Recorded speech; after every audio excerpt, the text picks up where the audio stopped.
Zoe, the government, like the opposition and others, have condemned these latest examples of anti-Semitism, whether it be the vandalism or this foiled terror attack. With the criticism, does it risk the unity needed to deal with that crisis? Kieran, almost every move that Andrew just listed were moves that the Prime Minister only took under duress after repeat demands from Peter Dutton. The Anti-Semitism Task Force, the National Cabinet meeting, looking at mandatory sentences for terrorism, passing the laws to ban Nazi salutes and other offensive actions that have been happening on the ground since the 7th of October. For the first year from the 7th of October, the Prime Minister didn't fail to mention anti-Semitism and Islamophobia in the same sentence, as though they were the same things happening at the same incidents. We've seen a 740% increase in anti-Semitic attacks in this country and anti-Semitic behaviour, and the Prime Minister at every single turn has been full of gobbledygook. Take a leaf out of the book of Chris Minns. At least he speaks plainly on this. He spoke plainly last night in his press conference with the New South Wales Police. The Prime Minister must do the same thing. And if you need to know for 1 second what sits at the bottom of Anthony Albanese's position on this, look at what the Treasurer said today on Today. And I will read it out because I don't want to get it wrong. It's so egregious. He said what it shows is that the fears that a lot of Australians in the Jewish community have are not always unfounded. Are you kidding me? Are not always unfounded. After what we've seen happen in Sydney in particular over the last 2 months, no, their fears are not always unfounded. Shame on you, Jim Chalmers. Shame on you, Anthony Albanese. More needed to be done. More. Andrew, the opposition leader says the PM has done this all in part or he hasn't responded more forcefully because of trying to attract votes from the Greens. Well, in my view, Kieran, that is an outrageous and unfortunate politicisation of an urgent national challenge to come together and address anti-Semitism. This is not a time for us to be scoring political points against each other. This is a time for us to come together as a community and show resolve, determination and strength to stamp out this scourge. That is what Australians want to see. No amount of point scoring against Anthony Albanese or Jim Chalmers makes Australians safer.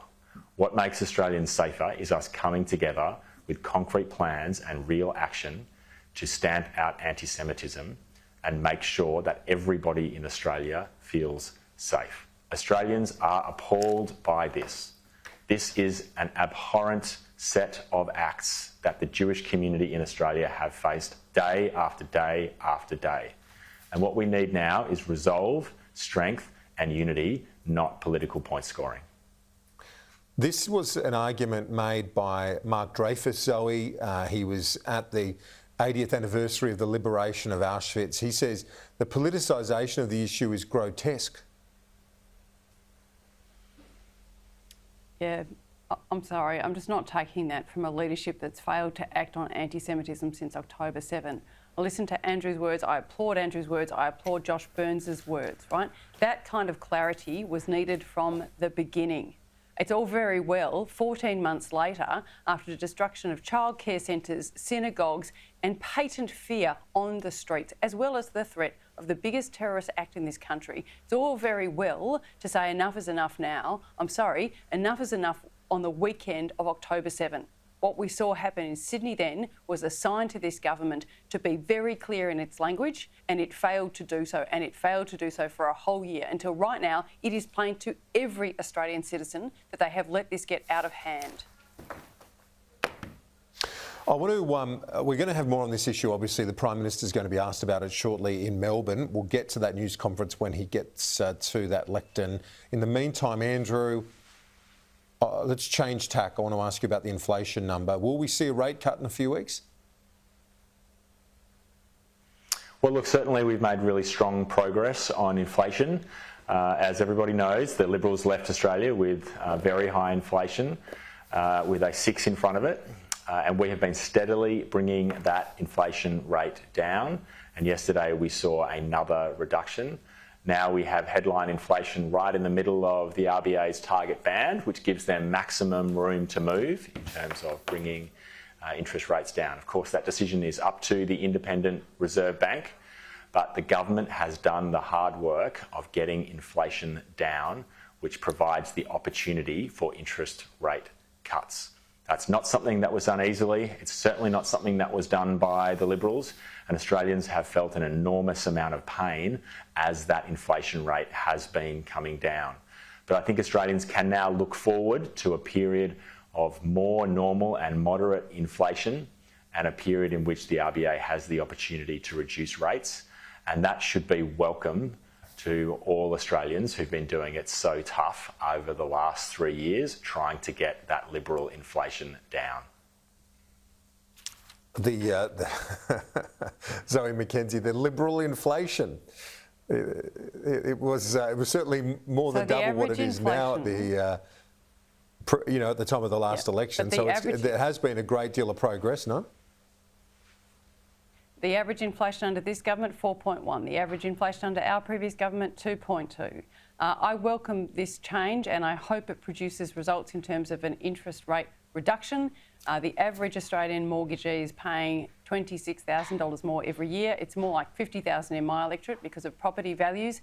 But let's talk about what those figures yesterday revealed in terms of the stuff people don't have to have any choice about buying. Meat up 4%.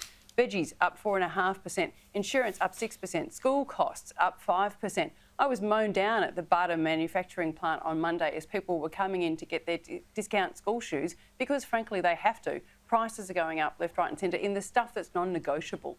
What we saw yesterday was fuelled by a handout that we're getting in our energy bills, quite frankly, because this government failed in its promise, delivered 97 times, that they would reduce our energy bills by $275. They've gone up by $1,000 for a household, but this little handout has shown a big drop in electricity prices in the CPI, saving these guys bacon just before an election. Well, just on that, Andrew, do you see a rate cut shifting? I mean, obviously the economics and the politics, it's all tied together at this time of the cycle, but I'm just wondering psychologically for people, will it say to them, the worst is over, we're going to get a few rate cuts, as you alluded to earlier, that we're going to have a more normalised inflation period coming over the months and the year ahead, Andrew? Look, I think it will. I mean, Zoe just said that the progress that we've made on inflation is about handouts. That's obviously not true. Both the headline level of inflation has come down, which is affected by the energy rebates that the government has provided. Without some of those rebates, electricity prices would have gone up by 25% in the quarter to December. Instead, they were basically flat. But we have also seen underlying inflation come down from the very high level that the Liberals left us with.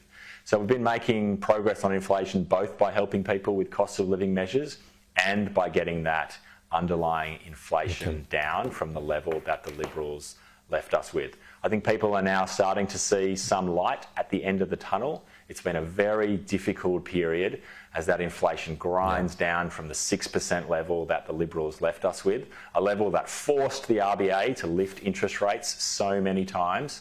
But now that Labor has reduced that inflation level back into the target band, most Australians can see that that will allow the RBA to give some welcome relief for families who've been doing it so tough. And families, businesses, I know, Zoe, you've told us many times about the small businesses in Flinders on the beautiful Mornington Peninsula, and in your seat they've been struggling. So if there are 2, 3, maybe 4 rate cuts over this cycle, that'd be music to the ears. It certainly would to be for my small businesses, most of whom are backed by the local home loan. Now, let's not get carried away here, right? Yesterday's core inflation figure was 3.2. The Reserve Bank's target rate is between 2% and 3%. There have been 12 quarters in which they have missed that target rate under this government. There have been 12 increases in interest rates over that time. Prices are still going up. Prices are still going up, people, just less than they were galloping under this government because they keep priming this economy with cash. Look at what the Prime Minister's done since the beginning of January. $10 billion out the door. Your money. $10 billion. Pump priming the Australian economy and driving inflation. But he's lucky those figures will probably come up after the next election. Zoe and Andrew, I look forward to seeing you both in the studio next week. Parliament's back. You'll both be in the studio with me. I look forward to that. Catch you then.